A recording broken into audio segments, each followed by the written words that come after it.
Hello and welcome back to Spotlight by the Intelligence. Today I've got Nathan Freeze with me. How you doing today, man? What's up, man? I'm doing great. How are you? Doing okay. It's honestly, just another Wednesday in the life, right? Like we're musicians, so just like sitting at home on computers on a weekday, you know how it goes. Yeah. Listen, man, I'm excited to dig into this interview. I wanted to give you a chance to introduce yourself and kind of preface with who you are and what you do. Yeah, of course. My name is Nathan Freeze. I'm professionally known as Nate Two Times, and I am a music producer, audio engineer, and composer from Atlanta, Georgia.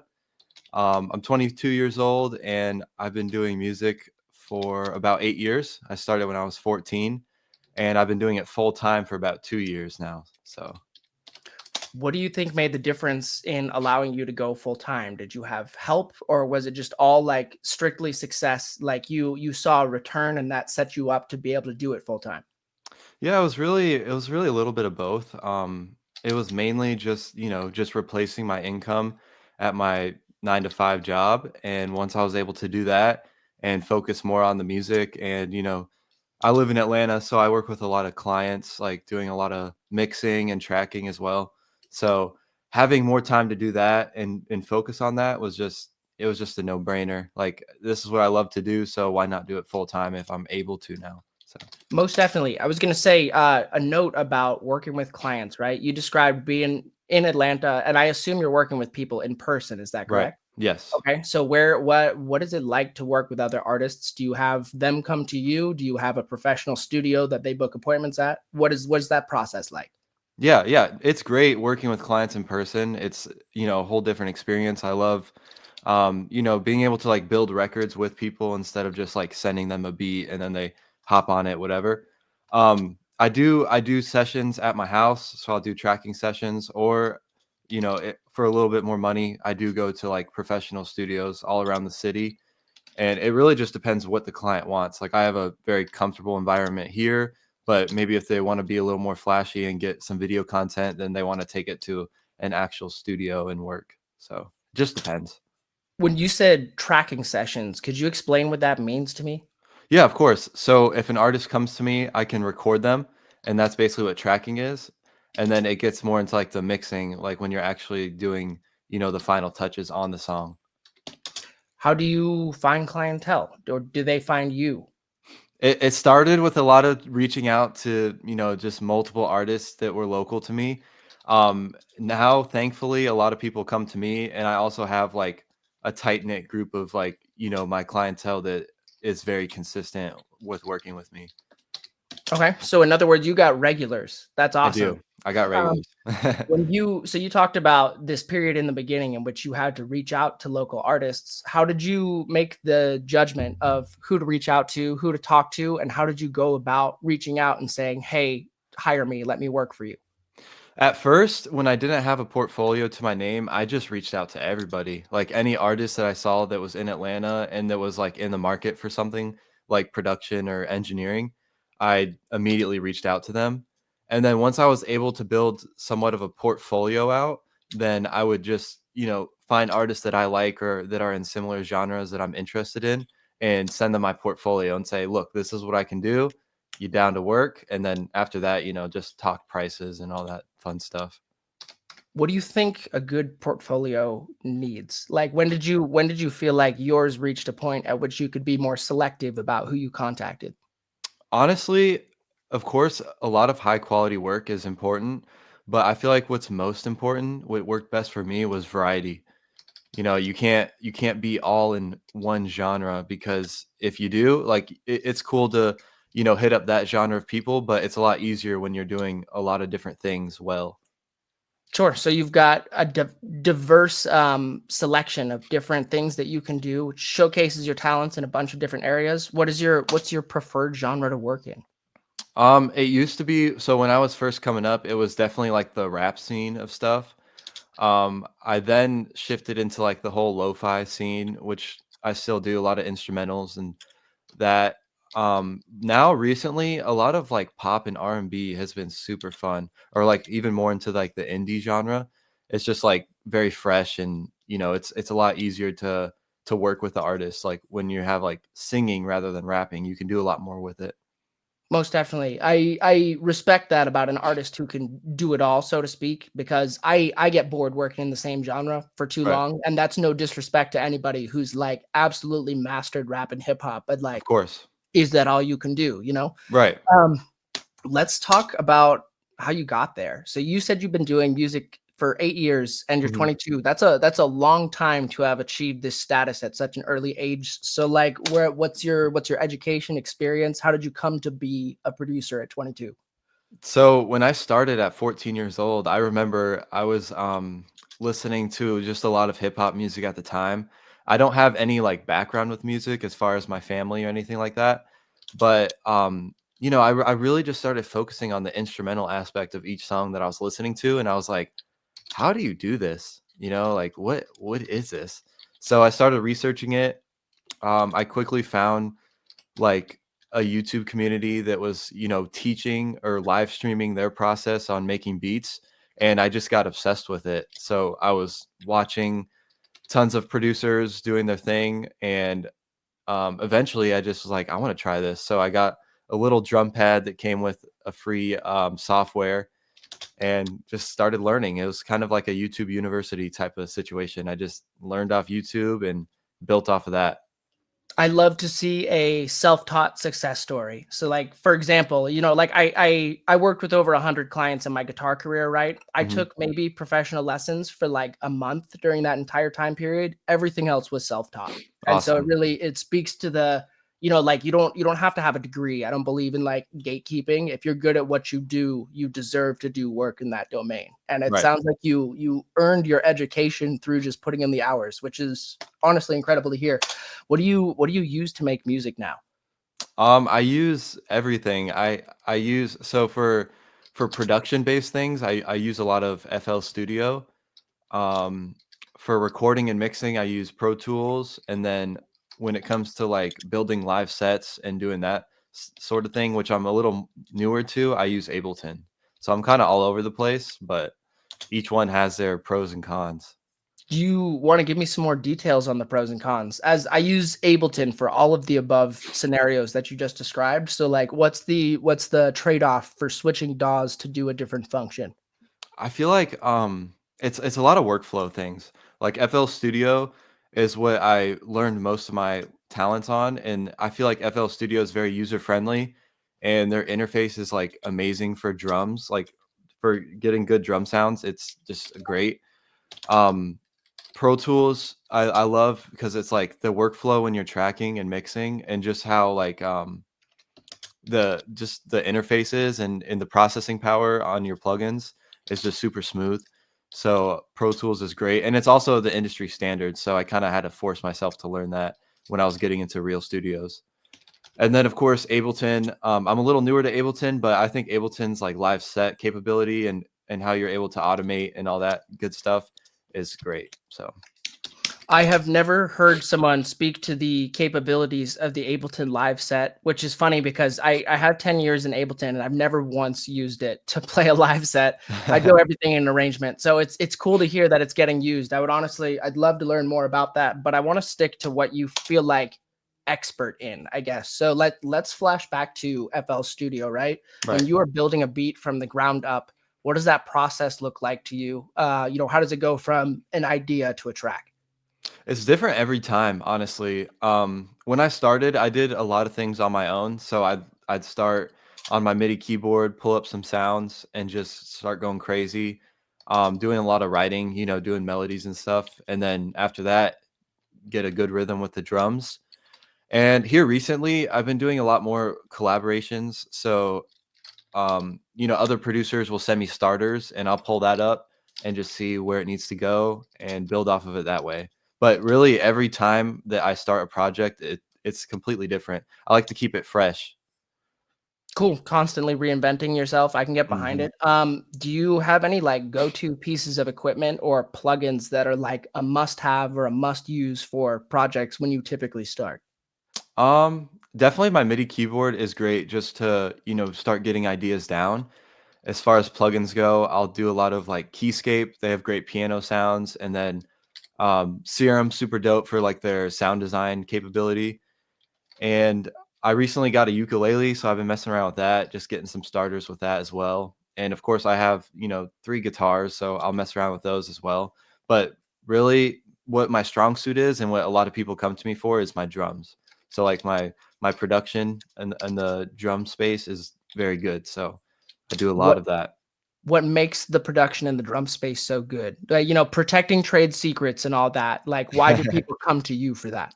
I'm just very unique. I take a starter, maybe a lot of people would do a basic drum groove on it, and I just do the something different every time. And also sound selection is insanely important. So my sound selection has gotten very good over the years. So I think that really helps as well. So you're a tastemaker almost like Rick Rubin. Not to say that you are doing as little in the project itself as Rick Rubin, but I mean, just like having that knowledge of what is going to make a good sound up front versus having to go back and make it sound better afterwards Right. really makes the job so much easier. Yep. So let's honestly, I want to kind of work through these DAWs in order based upon what you said they do, but kind of like focus on the experience around it, right? So like, for example, you mentioned Pro Tools as being the industry standard, and I'm Mhm. familiar with that, right? When you are working with somebody in Pro Tools, what does that workflow look like? Like say I'm a client and I hit you up and I say, "Hey, I want you to, help me record vocals on this track." What would you do for me? Yeah, of course. So if that's the case, I'd usually start by referencing the music that you have out. Everyone's different. So I have a template on Pro Tools that I open up for tracking, and I will base that template, like I'll change certain things based on the artist I'm working with. Like if it's a singer, then maybe I'll come down on the auto tune and just have everything set up so the workflow is nice. And it's very consistent. Like my template's very built out to where I can get some vocals down on it, drag them down, and just have it sounding very good. It's pretty minimal, so I can do a lot in the post production with mixing, but everything is pretty much just on the template, and just messing with the compression and the effects and the auto tune and everything else is history. It just make great records. Definitely. It sounds like a lot of work up front, or like you have this template built out to save yourself all this time. And I think that's one thing that early producers, music makers could really benefit from. I use templates. I created them. Like I know what I use routinely. So when I go Right. to work in a project, I'm never starting with a blank slate. I'm starting with the stuff that I know is likely to sound good. And that took years to arrive at, as I'm sure yours did, or a recommendation from somebody, probably, or either one. You know what I Yeah, mean? yeah, it started as a recommendation, and I've been through about 10 or 15 different updates through mine. I'm constantly changing things and updating them, so Right, it takes a lot to stay current. So lastly, you mentioned Ableton for live sets. I'm curious what your experience in the live space has been. Like whether Ableton or not, do you do performances? Yeah, so I'm newer to that. I became part of this band where I do a lot of production, writing, and mixing, and they're out in California, so I'll fly out there for periods of time and work with them. And we've been doing this full length album, so we're getting into making the live set. I've performed live once and I've done a few DJ sets, but this is definitely my first, like, we're kind of planning out like a little tour. So I'm newer to it, but so far it's been great with Ableton. Cool. I'm excited for you, man. Moving into the live space is something I'm personally working on, and like I have done my first few shows like in the last year, and it's Mhm. it's exciting, it's scary. Yeah, it is. Can you name drop your band? Who are you working with? Yeah, of course. It's culture. It's COLLTURE, and it's three of us. And yeah, we are making some great stuff, and we're posting a lot of content as well. So kind of showing our backstories and our process. It's it's amazing stuff. Definitely. And I think you touched on something really important, which is content. Every artist gets that drilled into them nowadays. Like Right. if you aren't making content, you will stagnate. And I'm glad you mentioned it first so that I can really rip into it. Like how important is content? What style of content do you pursue and how do you go about producing it? Yeah, content is very important because, music is very saturated these days. You have to do something to stand out, and it's hard to get people to listen to your music unless you're, putting a visual to that. and putting it out into the world. As far as content styles, I'm kind of all over the place based on which artist I work with. I do different content with. And since I just talked about culture with that, we actually have a guy that does content that flies out and, does all types of videos for us. They're actually documenting the process of our album, which is super cool. And we've done a few interviews and, just all types of stuff, lip syncing, production breakdowns, and kind of covering everything. As far as myself, I do right now, I just started like a week in the life vlog as a full-time producer. So I did that last week and I'm currently doing it this week as well. And that's pretty cool because I can kind of show what I do throughout the week that's cool. And I can also like cut those videos into short form content as well, like kind of take the highlights and put them on TikTok and Instagram and all over the place. So Can I ask for more detail in it? I guess what I'm curious about is like what inspired you to do a day in the life? What does a day in the life look like? And when you are recording that type of content, how does it go from being raw video footage to being something that you can disperse on TikTok? yeah, so really the inspiration came from I put in a lot of work and I kind of just wanted to document that for myself and show my fiance that I'm actually very busy. I'm not just sitting in my room all day. Um so yeah, it's been really cool because like I said, I started last week and I had tons of sessions, tons of mixes to do, and just super busy. So it's very cool to have a camera there and just kind of show in my life. And yeah, I'd use Premiere Pro to edit, and I just take all the clips I have, and I'm not very good at editing, but I do my best to kind of put a story together throughout the week.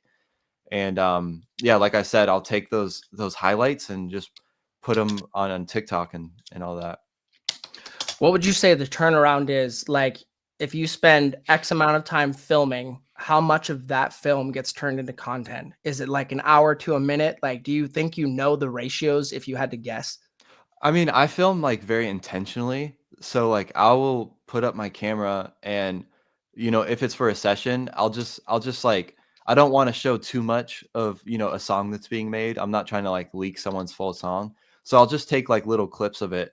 And I also edit it throughout the week. I don't do it all at once. So it's kind of hard to say how long it takes me, but if I'm just like have some downtime, I'll like cut those clips out, airdrop them to my computer, and go from there. So Sure, definitely. The reason I ask is because it's like you said about proving to your fiance that you're actually working, right? I think people have this idea that content creation is just this flippant thing that people do, and there's like there's a lot of contempt, I think, for people who influence as a career because they're just like, oh, you just film yourself talking to it into a camera and that's it. And then I'm right. like, well, not really. It's like so much more work than people give it credit for. But it also sounds very first world problems to complain about it.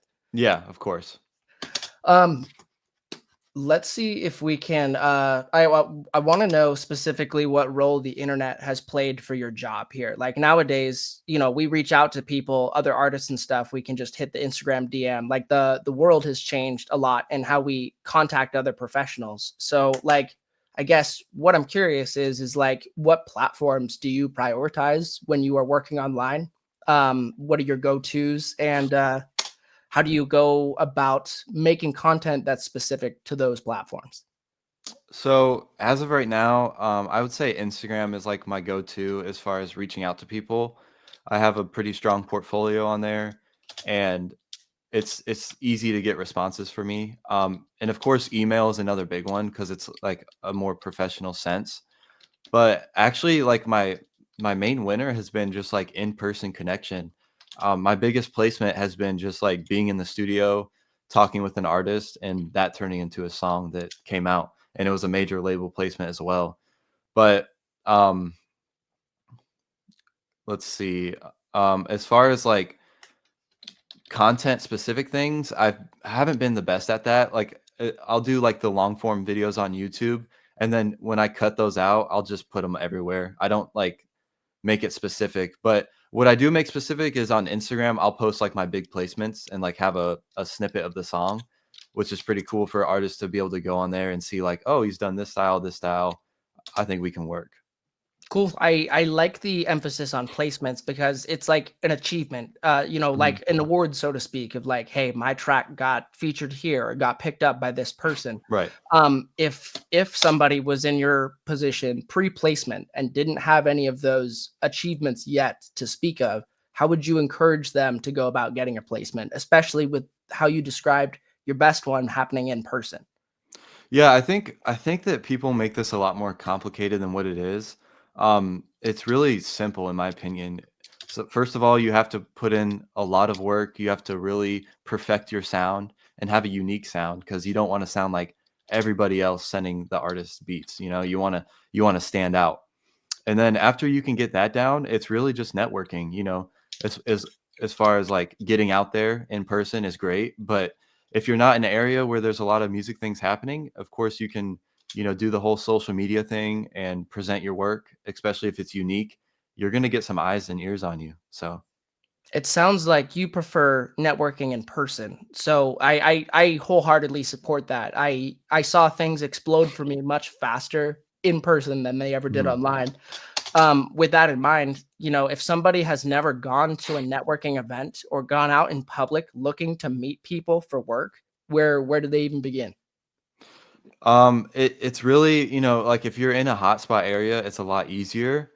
You can hit up studio managers, like engineers, and just try to get in rooms. You can like something that's really cool is if you see an artist you really like and you can find the person that's recording their tracks or mixing their tracks, you can actually send them your beats and you can get them to, start messing with you.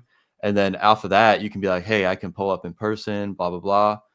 And of course, there's music events that you can go to as well and just connect with everybody you can. And, if you can meet one good person that is in your area, it can just waterfall from there and branch out to new people. It's not like you need to stress about meeting like 20 new people. You can meet one good person and then start working with all of their connects and it just branches out from there.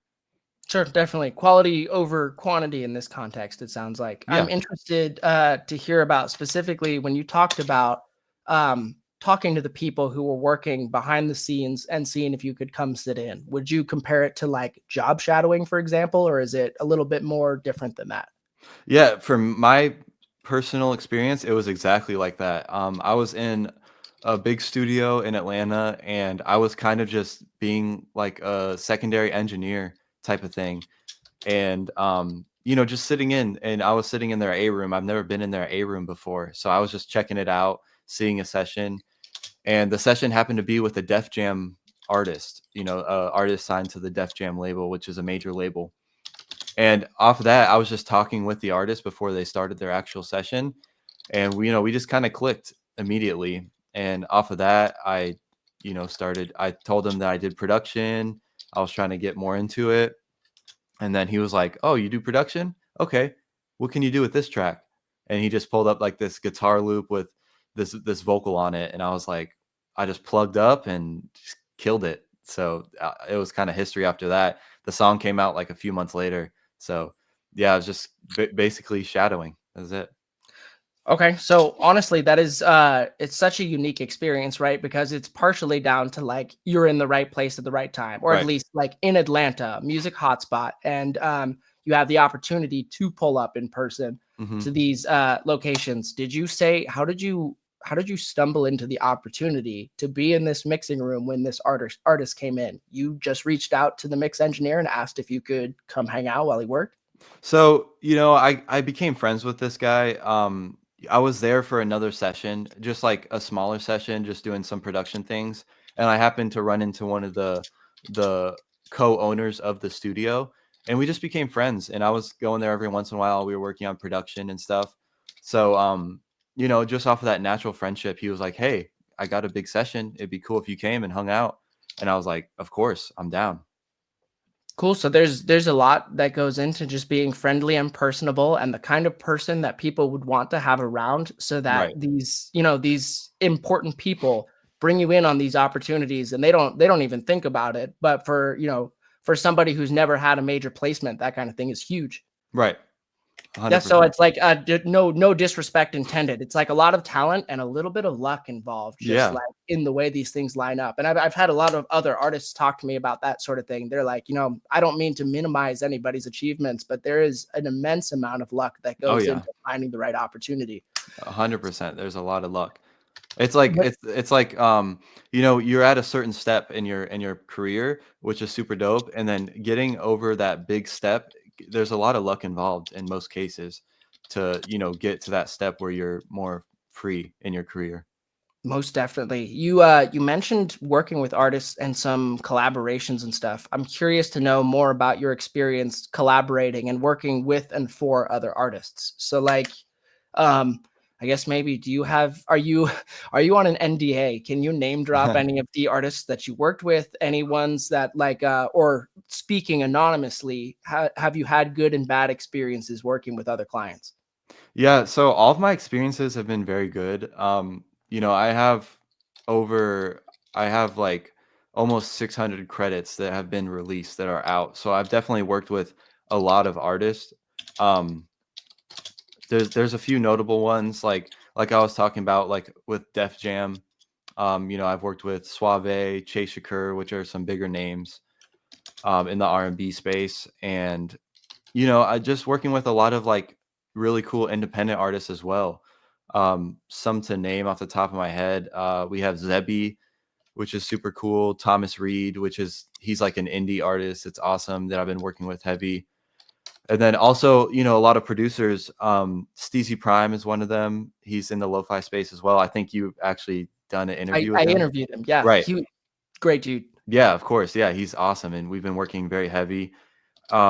Blockchain, he's part of that band I was talking about, Culture. Blockchain's another really cool lo-fi artist that does it all as well. We work a lot together, and we have like group interviews that are going to come out soon in California as well. So, it's really those are some notable ones, but it's really just about working with as many people as possible.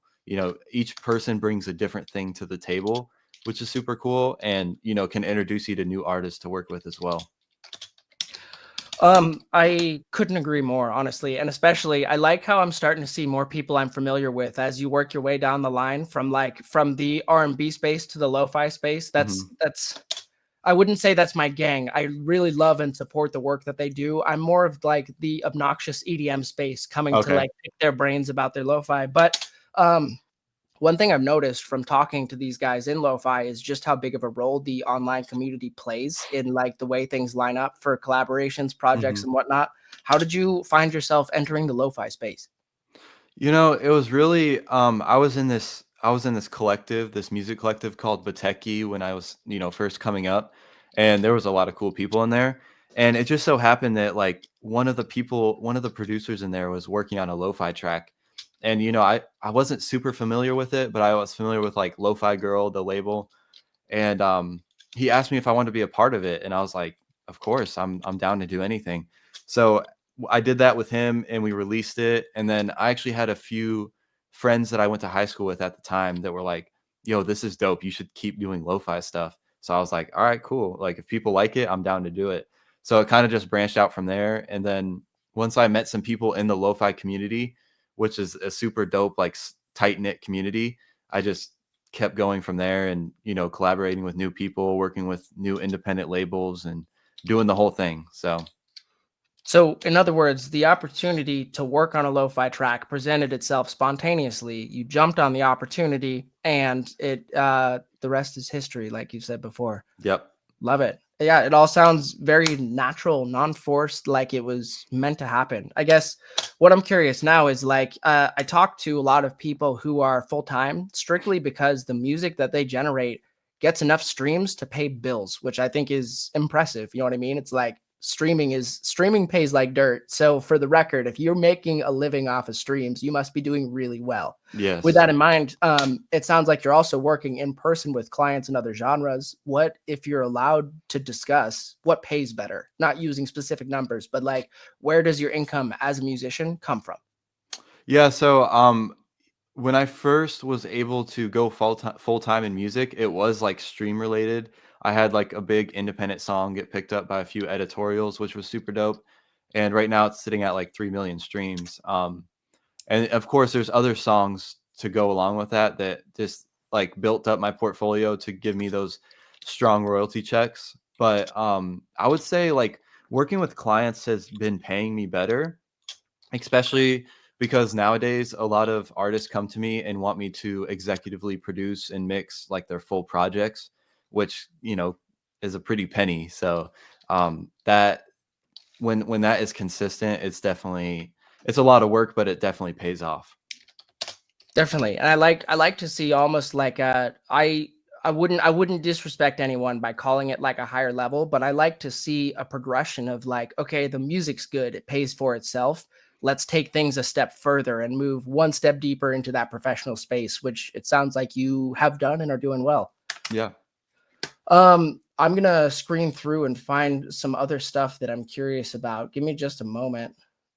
Record labels. I'm curious to know with what your experience has been with working with them. Would you recommend independent or label release if you're submitting to a label? What should one do to to secure things like editorial picks and whatnot? Yeah, I think record labels are super cool, especially when you're starting out. Um, in the lo-fi scene with a lot of the independent record labels, they're very good to get you kind of how I was talking about, like when you're at one step and you're trying to get to the next. It's good to get some streams on your profile, and it makes you look better. It's nice to get that started and get those algorithmic like streams picked up through like their playlist as well. But it's I kind of have a love hate with independent record labels. It's they take like 50% of your record, which is a lot. And let's say you drop a song with them and you get put on their playlist. The streams are great. Once they decide to take you off that playlist, it's like the streams go down. Um, it kind of sucks, but it is a great like stepping stone in my opinion. And of course, there's some great ones out there. I'm not speaking on all of them. There are some great ones that really work with you and help you out in that aspect. And then of course you have major labels, which I've worked with a few times, and those are dope. They, in my experience, the payout time is crazy. They take forever to respond and pay out, and it's definitely a process, but it is cool getting to that next step and being able to like put that on your portfolio. Hey, I've worked with Def Jam, for example. Sure. No, the best resume builder a musician could get, I think, is major Yeah. record label releases, regardless of whether or not that's your like go-to strategy. It's like nobody can compete with like an endorsement from Sony. You know what I mean? Like, Right.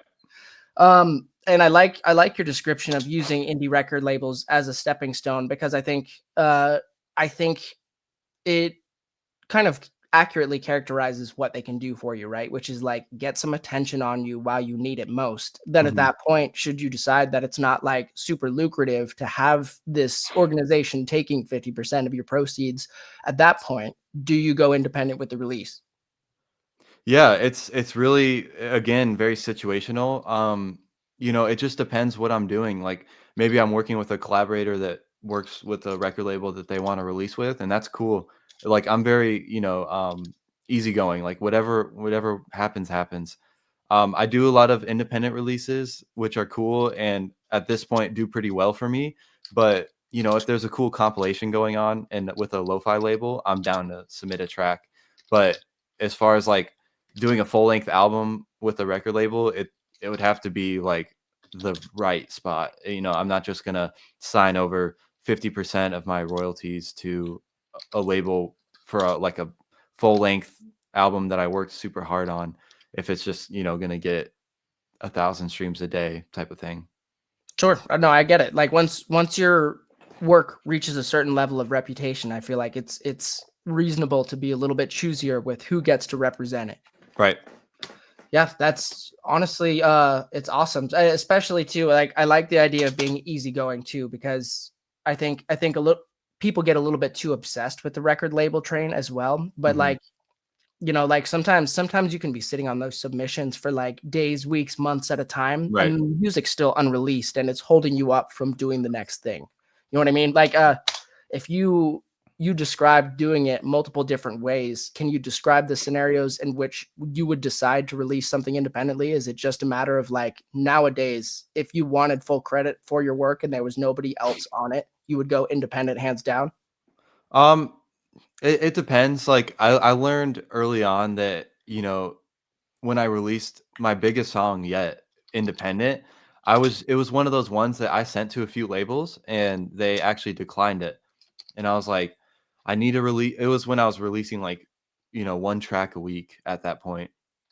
And I was like, I need a track for this week coming up. I don't really have anything. This song's been declined. I don't feel like super strong about it, but you know what? I might as well put it out. I had my fiance, she painted some custom artwork for it. It was really cool.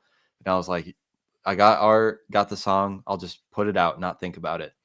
And off of that, I landed 2 Spotify editorials, like, instantly. And, like I said, now it's my highest streamed song. So now that that's happened, I would say when I have a independent song or a song that I did by myself, like, and I feel strong about it, I just put it out, write a good pitch for it, and see what happens. Sounds like the music speaks for itself. You said writing a good pitch and it got picked up by an editorial. I think that's a step that a lot of people don't ever realize or don't realize it until much later in their careers. Like what goes into a good label pitch and why do you think yours got picked up? I think that Sorry, people's editorial pitch, but I think you Right. understood what I Yeah, meant. of course. Yeah, I understood. Um, I think that people put a little too much stress on the pitching aspect. They try to do this like super professional scripted pitch. And, that's what the people running the editorials, they read those all day. So in this instance, I did a very simple, just weird pitch. And I just talked about how my fiance painted the art and that inspired the song, and that was it. It was very short, very minimal, and I just like, it was personal. I think that being personal is good because it stands out when everyone's writing this like very descriptive song pitch. Sure. I it's very do you know like Taoism? Uh Like the Eastern religion, it's like yeah, I can't as like a random white guy, I can't speak on behalf of like what they believe, but my experiences with it has been like just this idea of like just let things breathe, let it flow. Don't yeah, try too hard. Don't try too hard to be clever, to smart, or be smart or flex. Just do your thing. Things will come as it may. And this seems like a perfect example of not trying too hard and ruining it with all of the unnecessary effort. You know, right. that's something that I struggle with is like relaxing and just taking it easy. Hmm. So it's nice to hear that work out in that way. Um, what do you see the future of Nate two times as being? Like what are your moves going forward? What do you have planned that is, like allowed to be discussed? Yeah, of course. It's a lot of just grunt work at the moment, just getting in these sessions, doing the same thing I've been doing a lot of custom production for artists and a lot of mixing, a lot of tracking, and kind of just doing that on a higher level, working with bigger clients and, getting more streams, putting out better content. And I think in the long run, it'll definitely pay off, and hopefully I'll be able to open up my own studio and, get maybe some sort of my own label going, have producers and engineers under me that I can teach and, you know, help grow as well. That's kind of like the main goal, if you will. And then, of course, find my own house, a nice house, put a home studio in there, that whole sort of thing. But yeah, really, really just do what I'm doing, but more and better. I like it. It's very very fitting with the concepts that we've described already of just like don't it's not don't try, but it's don't try too hard, right? Right. Like find something that works, stick with it and don't stress the rest. Yeah. But yeah, no, I think too, like with the easygoing attitude that you have, and that you describe having in your work, I think that you would make a good record label exec. I've talked to a handful of them here, and like I always had this idea, and this might be different for like a big time record label, but like Hmm. I've talked to A&R guys who are just like you and me in the sense of they're down to sit on the computer and talk to a stranger and yap about what they do. And it's not some guy in a business suit who like bathes in dollar bills and stuff like that. It's like I really like the down to earth, non corporatized kind of speaking style of talking to record label people who aren't too full of themselves. So Right. it's like I think you would be great at that. Thank you. Appreciate that. Um, when you I'm going to start wrapping this up to a close because you're very to the point and you answer my questions super directly without a whole lot of fluff. So I we just ground through like most of the stuff I had to add. As we start to close out here, like what advice would you give that you haven't already to somebody who was new and starting out? Um, I feel like, let's see, advice I'd give to someone starting out. I would say like definitely find one thing and stick with that and get really good at that. Because going back to what I said before, like a lot of people come to me for my unique drum production. See, that's something that I learned for a long time, and once I got good enough, then a lot of other producers that are well known would come to me for that. So if you can, whether it's guitar or piano, if you can really focus on that and get really good at that, then you can offer that to other producers that you want to get in the rooms with or work on stuff with online, whatever it is. That was very helpful because there's always someone that needs what you have, so get really good at one thing and just go off of that. Everything else will come in time. Beauty. As a person who, self-described does it all, I think the emphasis on getting one thing down really, really well before you start to do other things really, really speaks for itself. Right. It gives you a trademark, and then you can always evolve from there, but you still have that thing that people can come to you for. Of course. Yep. Well, Nate, this has been such an incredible interview. Thank you so much for showing up on the show. I really appreciated talking to you. Where can people find you? They can find me everywhere. If you Google Nate two times, I'm there. I'm most active on Instagram, Nate two times as well. I actually respond to like all my DMs as well on there if anyone has any questions as well. And of course, like I said, I'm doing YouTube now. So if you want to see a week in my life, head over to my YouTube and I'll be posting those every week. So yeah, that's pretty much it. And I guess I could say my Spotify, Nate two times as well. On there, I have all my instrumentals, and then I also have a playlist of all the songs that I like that I've worked on. So Fantastic. Guys, if you're watching this, make sure to check out A Day in the Life. Nate, thanks so much. Till next time.